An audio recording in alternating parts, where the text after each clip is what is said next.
Hello viewers, আশা করি সকলে ভালো আছেন। সুমিত দাস জয় ইউটিউব চ্যানেলে জানাই স্বাগতম।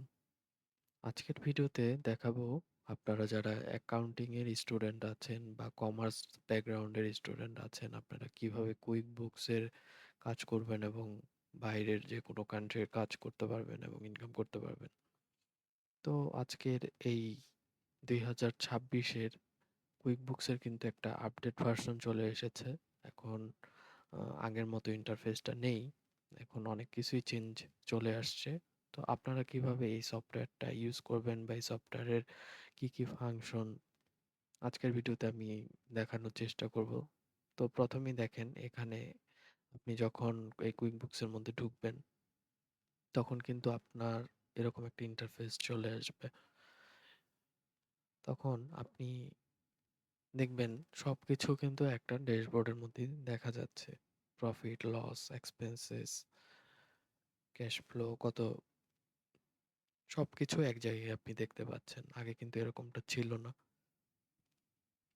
এটা আপডেট ভার্সনে এরকমটা হয়েছে। এখন দেখেন আপনি কি কাজ করতে চাচ্ছেন। এই কুইক বুকস হচ্ছে একটি ক্লাউড বেস সফটওয়্যার। এটা যেমন টালি, জ্যারো আমরা ইউজ করে থাকি। টালি অনেক সময় টালিটা হচ্ছে ইন্ডিয়ান, এটা হচ্ছে ইউকে বেসড একটি সফটওয়্যার বা ক্লাউড সফটওয়্যার যেটা বলেন। এটা জ্যারোর মতো, কিন্তু এটার ফাংশনটা অনেকে জ্যারো ইউজ করে, আবার অনেকে কুইক বুকস ইউজ করে। তো আমি মনে করি যার যেটা দরকার তারা একেক কোম্পানি উপর ডিপেন্ড করে কোনটা দিয়ে কাজ করবে। তো এই কুইক বুকসটা জ্যারোর মতোই। যারা জ্যারো পারেন তাদের কাছে কুইক বুকসটা খুব সহজ মনে হবে। আর যারা আপনারা নতুন কুইক বুকসে, তো তাদের জন্যই আমি আজকের এই ড্যাশবোর্ডটা আলোচনা করব জাস্ট। তো এখানে দেখেন ক্রিয়েটের মধ্যে যদি যাই, ক্রিয়েটের মধ্যে যাওয়ার পরে এখানে অনেক কিছু দেখতে পাবেন, যেমন কাস্টমার সেকশনের মধ্যে invoice, receipt payment, statement, estimate, sales order, credit note, sales receipt, refund receipt, delete credit, delete charge, add customer. তো আগে কিন্তু এই অ্যাড কাস্টমারটা আপনার এই এদিক থেকে করা যেত। এখন এখান থেকে সহজেই করা যায়। নতুন কোনো কাস্টমার অ্যাড করতে হলে এটা আপনি এখান থেকেই করতে পারবেন। এরপরের যেই rota,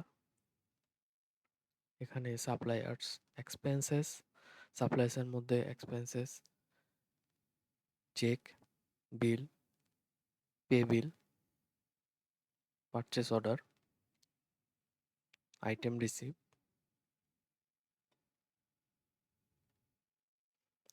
supplier credit, credit card credit, at supplier.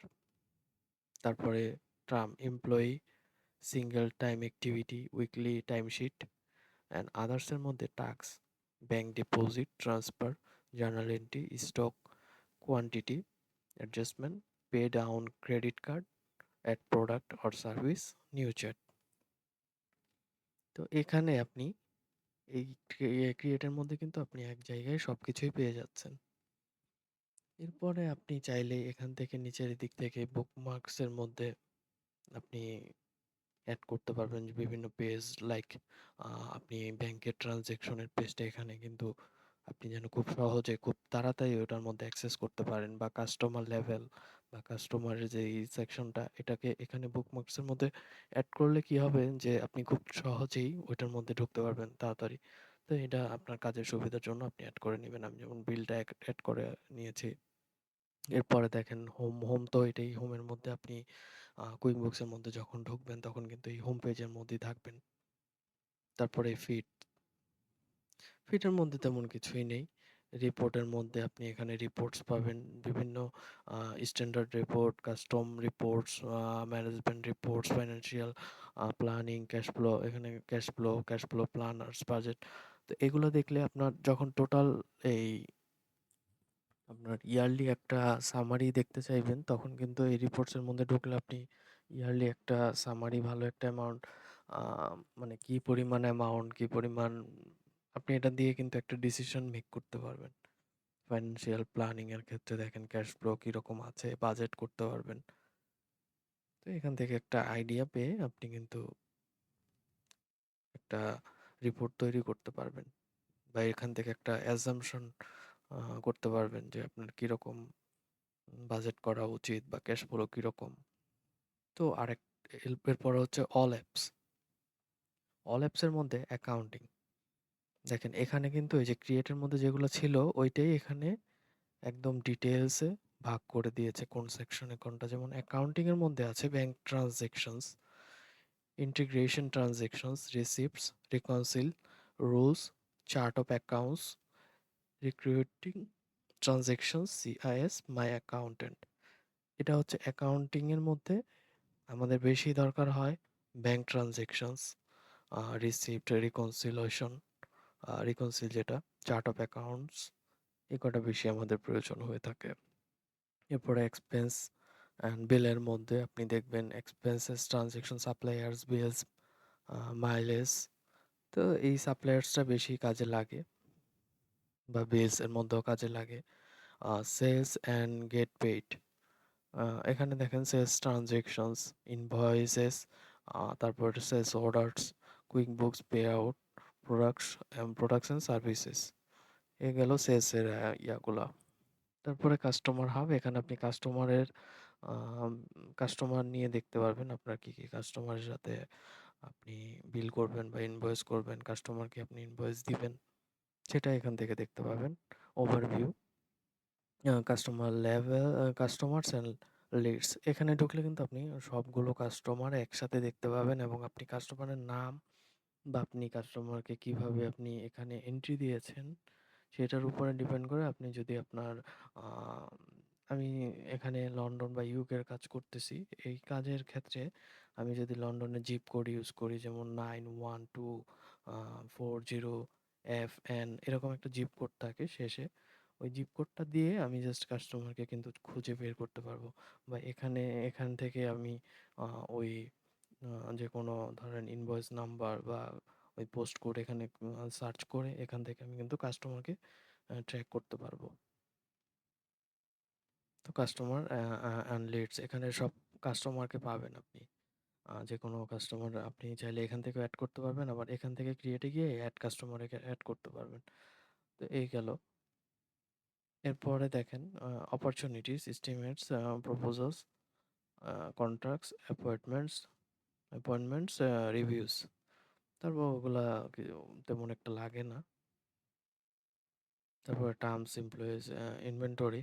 এই ইনভেন্টরির মধ্যে আপনারা যদি কোনো যেমন ইনভেন্টরির মধ্যে থাকে, উম, দেখেন ইনভেন্টরির মধ্যে যে পিও থাকে, purchase order, item receives, sales order, এগুলো কিন্তু আপনি ইনভেন্টরির মধ্যে পাবেন। অর্থাৎ ইনভেন্টরি বলতে বোঝাচ্ছে আপনার ধরেন এটা যদি কোনো ম্যানুফ্যাকচারিং কোম্পানি হয়ে থাকে, আপনি ম্যানুফ্যাকচারিং কোম্পানির কুইক বুকসের মাধ্যমে যদি আপনি হিসাবটা রেখে থাকেন, তাহলে দেখবেন ধরেন 1000 প্রোডাক্ট আপনার প্রোডাকশন হয়েছে, সেক্ষেত্রে আপনি 200 প্রোডাক্ট ধরেন সেল হয়েছে, সেক্ষেত্রে আপনার কিন্তু কতটা স্টকে রয়ে গেল সেগুলো কিন্তু আপনি ইনভেন্টরিতে দেখতে পাবেন। অর্থাৎ ধরেন আমার 1000 প্রোডাকশনের মধ্যে 200টা আমার সেল হয়েছে, এখন রয়েছে কিন্তু 800টা। তো এগুলা ইনভেন্টরি ম্যানেজমেন্টের ক্ষেত্রে কাজে লাগে। তারপর অনেক সময় ফিফো, লিফো, ওয়েটেড এভারেজ, এগুলোও কিন্তু এই ইনভেন্টরির মধ্যেই পড়ে। আপনি এগুলা আস্তে আস্তে কাজ করলে বুঝবেন। তারপরে এই যে ভ্যাট ট্যাক্স, এটা কিন্তু খুবই গুরুত্বপূর্ণ। এটা আপনি যখন একটা ইনভয়েস ক্রিয়েট করবেন, বা সাপ্লায়ার ইনভয়েস হোক বা কাস্টমারের ইনভয়েস হোক, আপনাকে কিন্তু ভ্যাটটা অবশ্যই ঠিকভাবে ক্যালকুলেশন করে সেটা কিন্তু দিতে হবে। আমি যদি উদাহরণ দেই, যেমন আমি ইউকের কাজ করছি। তো ইউকের কাজ করতে গেলে সেক্ষেত্রে কিন্তু আপনার বেশিরভাগই 20% ভ্যাট বা ট্যাক্স হয়ে থাকে। আবার অনেক ক্ষেত্রে আপনার অ্যাজাম্পশন দিয়ে থাকে বা নো ভ্যাট হয়, সেক্ষেত্রে এটা হচ্ছে হয় পার্কিং এর ক্ষেত্রে। তারপরে তো পার্কিং এর ক্ষেত্রে অলওয়েজই ভ্যাট নেয় না। তো বেশিরভাগ 20% হয়, আবার অনেক সময় 5% ও হয়ে থাকে অনেকগুলোর ক্ষেত্রে। তো সেটা নিয়ে আলোচনা করতে অনেক বড় হয়ে যাবে ভিডিও। তো আমি জাস্ট আজকের সফটওয়্যারটা নিয়ে আলোচনা করছি। এরপরে capital, working capital, faster VAT refunds, তারপরে পেরোল। পেরোল তো সবাই জানেন। আ এখানে ক্যাপিটালের মধ্যে কিন্তু আপনি ওয়ার্কিং ক্যাপিটাল দেখতে পাবেন, ফার্স্ট ভ্যাট রিফান্ডস দেখতে পাবেন। আ আ পেরোলের মধ্যে দেখেন, পেরোলের মধ্যে যদি ঢুকি, এখানে কিন্তু আপনি সব ওই যে কার কত বেতন বা কোন, যেমন আপনি যদি অনেকগুলা প্রতিষ্ঠান নিয়ে কাজ করেন, সেক্ষেত্রে আপনার প্রতিষ্ঠানের এমপ্লয়ারদের তখন কিন্তু আপনার বেতন দিতে হয়। সেক্ষেত্রে আপনি এখান থেকে ম্যানেজমেন্ট করতে পারবেন, কার বেতন কত আপনি। আর সবচেয়ে বড় কথা হচ্ছে আমরা যেমন বাংলাদেশে কি করি, যেমন ব্যাংক থেকে আমাদের ব্যাংক রিকনসিল করতে হয় অনেক সময় বাংলাদেশের কোম্পানিতে। আমি যেখানে ছিলাম একটা গ্রুপ অফ কোম্পানির অ্যাকাউন্টস অফিসার ছিলাম। তো সেখানে জাস্ট ম্যানুয়ালি করতে হয়। যেমন ভাউচার সাপোর্টিং হিসেবে পোস্টিং দিয়ে ওগুলা মানে ম্যানুয়ালি করতে হয়। আর আমরা কিন্তু এখানে কুইকবুকসে বা জেরোতে কি করি, ইনডেক্সের একটা ক্লাউড সফটওয়্যার আছে, ওইখান থেকে আমরা এখানে নিয়ে এসে আমরা কাজ করে থাকি। আর সবচেয়ে বড় কথা হচ্ছে এখানে কিন্তু কাজ করা খুবই বেশি সহজ। আমার মনে হয় ব্যক্তিগতভাবে। কারণ হচ্ছে এমনি আপনি কোম্পানিতে কাজ করতে গেলে আপনাকে বিভিন্ন আম প্রবলেমের মধ্যে পড়তে হবে। লাইক আপনাকে ধরেন ব্যাংক রিকনসিলিয়েশন করতে হলো। তো ব্যাংক রিকনসিলিয়েশন করতে হলে আমি যেখানে ছিলাম এটা আরএমজি ছিল। তো ওখানে কিন্তু আপনার টালিটা ইউজ করতো, টালি ERP9। তো সেখানে আপনার যখন অ ব্যাংক রিকনসিল করতে হতো, তখন কিন্তু সমস্যা হতো সমস্যাটা ছিল যে আপনার ব্যাংক থেকে আ অনেকগুলা এসএনডি অ্যাকাউন্ট, তারপর সিডি অ্যাকাউন্ট, অনেকগুলা অ্যাকাউন্টের স্টেটমেন্ট এনে তারপরে ওগুলা থেকে ম্যানুয়ালি করে একটা অনেক সময়ের ব্যাপার, ম্যানুয়ালি করতে হতো। কিন্তু এই কুইকবুকসে কিন্তু আমার এই প্রতিষ্ঠানের বা আমি যেখানে এখন আ কাজ করছি, এখানে কিন্তু আপনার সব ব্যাংকগুলা, যেমন ইউকেতে ২ টা ব্যাংক, একটা হচ্ছে ২ টা ব্যাংক আরকি। ২ টা ব্যাংকের মধ্যে যেই ট্রান্সেকশন গুলা হচ্ছে এটা কিন্তু অটোমেটিক আমার এই কোম্পানির ব্যাংক অ্যাকাউন্টের সাথে আমার কুইকবুকস এর লিংক করা। যার থ্রুতে আমার আ অটোমেটিক কিন্তু অ হিসাব হয়ে যাচ্ছে। কোনো সমস্যা হচ্ছে না। না, আমি এখান থেকে জাস্ট আমার ম্যাচ করে দিলে, কোনো ট্রান্সেকশন যদি আমি ক্যাটেগরাইজ করি বা ম্যাচ করে দেই, তাহলে কিন্তু অটোমেটিক সেটা রিকনসিল এর সময় আমি একদম সহজেই ব্যাংকের সাথে আমার একদম হুবহু আমার আম আ কোম্পানির হিসাবটা মিলে যায়। এটা একটা ফ্যাসিলিটিস। আর কুইকবুকস এর মধ্যে আপনি কাজ করলে ক্লাউডে আপনি যেকোনো জায়গা থেকে কাজ করতে পারবেন। আপনার কোনো প্রতিষ্ঠানে যেয়ে বা করতে হবে না। কারণ এখন এআই এর যুগ, এখন আর ওই কোম্পানিতে গিয়ে কাজ করতে হবে এরকম কোনো মানে বিষয় না। আপনি আপনার কাজ যেখান থেকেই করেন, আপনার মানে টাকা ইনকাম করলেই হলো। জাস্ট এতটুকুই। আর সবচেয়ে বড় কথা হচ্ছে বাইরে কাজ করলে আপনি অন্তত বাংলাদেশের যে অ্যাকাউন্টিং এর যে সেক্টর গুলো, এখানে যে পরিমাণ সেলারি দেয়, এর থেকে অনেক গুণে বেশি সেলারি আপনি পাবেন। এতটুকু আমি বলতে পারি। কারণ হচ্ছে আপনি বর্তমানে অ্যাকাউন্টিং এ যারা পড়ে, আ এরা মানে এদের সেলারি কি পরিমাণে হয় এটা যারা অ্যাকাউন্টিং এ পড়ে তারা জানে। আ কিছু এক্সেপশনাল ব্যাপার তো থাকেই। তো মিনিমাম 40 বা 30 এরকম অফার করে কোম্পানিগুলো। কিন্তু এইগুলাতে বর্তমানে চলা তো খুব কঠিন হয়ে যায়। যার ফলে আপনি চাইলে বাইরের কাজ করতে পারেন, যেকোনো দেশের কাজই করতে পারেন। যেমন আ ইন্ডিয়ানরা কিন্তু অ্যাকাউন্টিং এর কাজটা বেশি করে। আ ওরা আমেরিকান কাজ আমেরিকা আমেরিকানদের কাজটা করে। আ বাংলাদেশ থেকে বেশিরভাগ করে হচ্ছে রিয়েল এস্টেটের কাজ করে, আ ইউকের কাজ করে। অ্যাকাউন্টিং এর কাজ করে, খুব কম মানুষ করে। কারণ এগুলাতে সবাই তো আর ওরকমভাবে বোঝে কম। তো এই হচ্ছে ব্যাপার। আপনারা যারা QuickBooks এ কাজ করতে চান, তারা চাইলে আমাকে কমেন্ট করতে পারেন বা আমি চাইলে আপনাকে হেল্প করতে পারবো। সবচেয়ে বড় কথা হচ্ছে আপনারা যদি এই সফটওয়্যারটা কোনোভাবে শিখতে পারেন, তাহলে কিন্তু আপনার ব্যক্তিগতভাবেও বা ব্যক্তিগত জীবনে আপনি অনেক কাজে লাগাতে পারবেন। কারণ এগুলা এখন ক্লাউড বেসড অ্যাকাউন্টিং হয়ে গিয়েছে। এগুলা এখন আগের মতো নেই কিন্তু অ্যাকাউন্টিং এর আ এগুলো টার্মগুলো অনেক চেঞ্জ হয়ে গেছে। আপনি এখন যদি আগের মতো খাতা কলমে করতে চেষ্টা করেন, তাহলে কিন্তু আপনি অনেক পিছিয়ে পড়বেন। কারণ আপনি পারবেন না এক কথায় বলতে গেলে। কারণ ওভাবে এখন আর সম্ভব হয়ে উঠছে না। অনেক সময় সাপেক্ষ, অনেক পরিশ্রম। আর ওই তুলনায় আপনি তো বাংলাদেশের প্রেক্ষাপটে যদি আপনি কাজ করেন কোনো কোম্পানিতে, আপনি ওইরকম সেলারি পাবেন বলে আমি মনে করি না। আ তো আরো কয়েকটা ছিল যে পিন দেখেন পিন করা যেগুলো আছে, bank transaction, integration transaction, received, reconciled, rules, chart of accounts এগুলো পিন করা। তারপরে expenses transaction, suppliers bill. Expense বলতে বোঝাচ্ছে মূলত আমি সাপ্লায়ার্স থেকে যখন প্রোডাক্ট কিনছি সেটাই কিন্তু আমার এক্সপেন্স।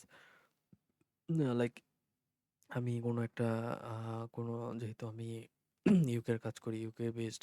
তো এখানে মূলত ধরেন এটা একটা কোম্পানি যারা সার্ভিস দিয়ে থাকে। তো সার্ভিস দেওয়ার ক্ষেত্রে ওদের কিছু মেশিন দরকার হয়।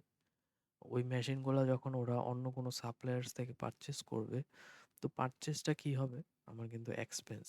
যেহেতু আমি কোম্পানির তরফ থেকে কাজ করছি। এটা যারা অ্যাকাউন্টিং ডিপার্টমেন্টের আছেন তারপরে আপনারা বুঝেন।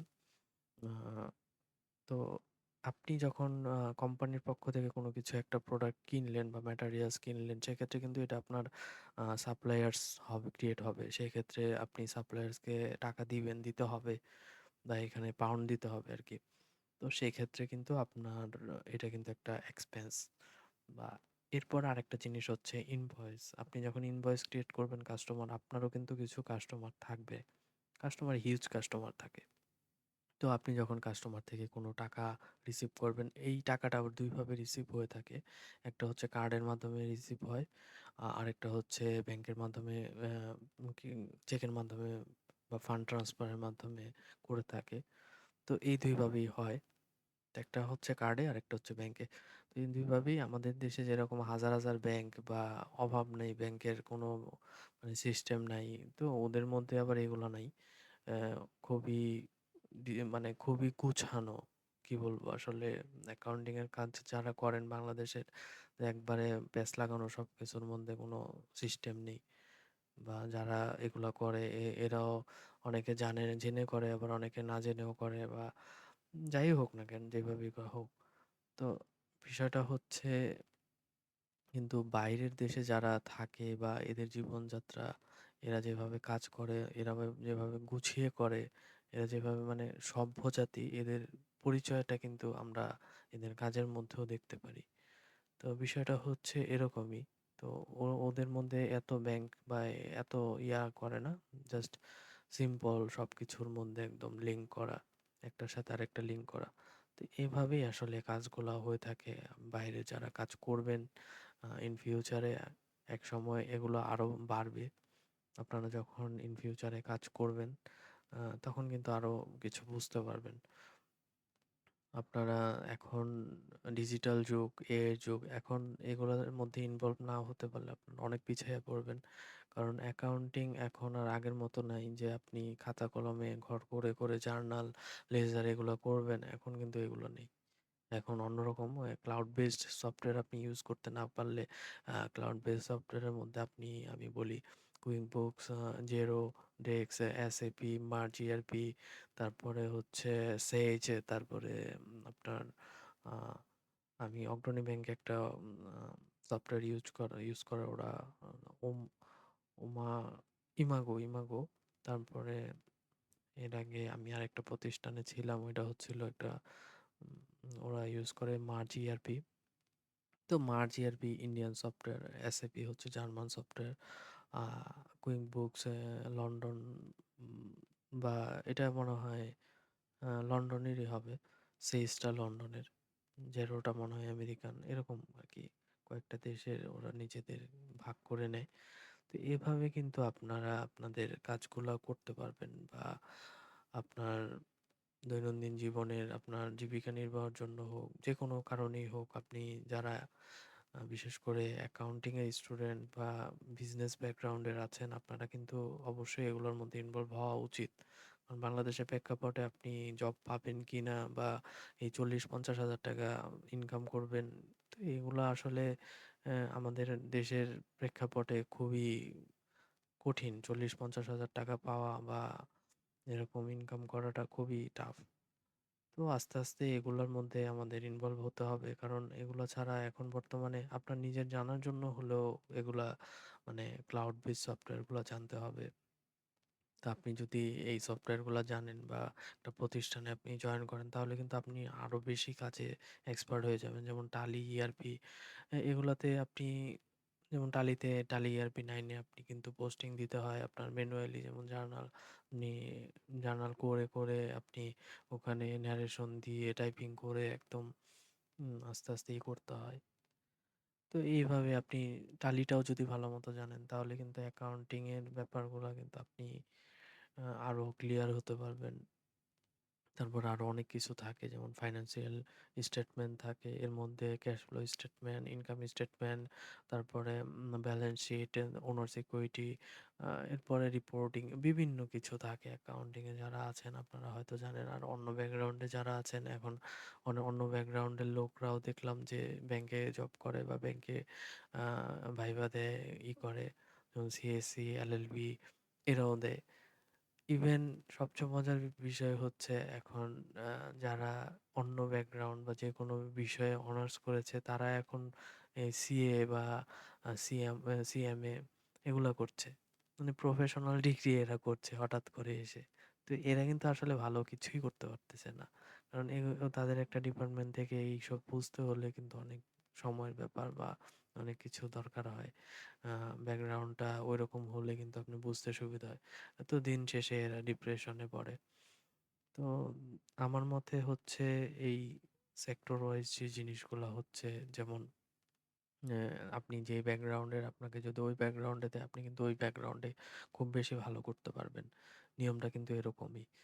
তো আমি বললাম একটা, আমি করলাম আরেকটা, তাহলে কিন্তু আমার অনেক সমস্যা হবে। আমি কিন্তু পারবো না। তাই না? তো এরকমই আসলে বিষয়টা। তো কোনো বিষয় যদি অ্যাকাউন্টিং সম্বন্ধে বা অ্যাকাউন্টিং বা ব্যাকগ্রাউন্ড, যারা কমার্স বা বিজনেস ব্যাকগ্রাউন্ড, আপনারা যদি কোনো কিছু জানতে চান বা কোনো কিছু জানার থাকে, তাহলে অবশ্যই আমাকে কমেন্ট করবেন। আমি যথাসাধ্য সাহায্য করব। আর অবশ্যই চ্যানেলটা সাবস্ক্রাইব করবেন। অনেক বড় হয়ে যাচ্ছে ভিডিওটা। আজকে এই পর্যন্তই রাখি। আ চ্যানেলটি সাবস্ক্রাইব করে বেল আইকনটি প্রেস করে রাখবেন, পরবর্তী ভিডিওটা যেন আপনি পেতে পারেন। ধন্যবাদ সবাইকে। ভিডিওটি আশা করি আপনাদের উপকারে আসবে, এবং অবশ্যই এই সফটওয়্যারগুলা আপনারা একটু একটু হলেও আইডিয়া নেওয়ার চেষ্টা করবেন। Thank you.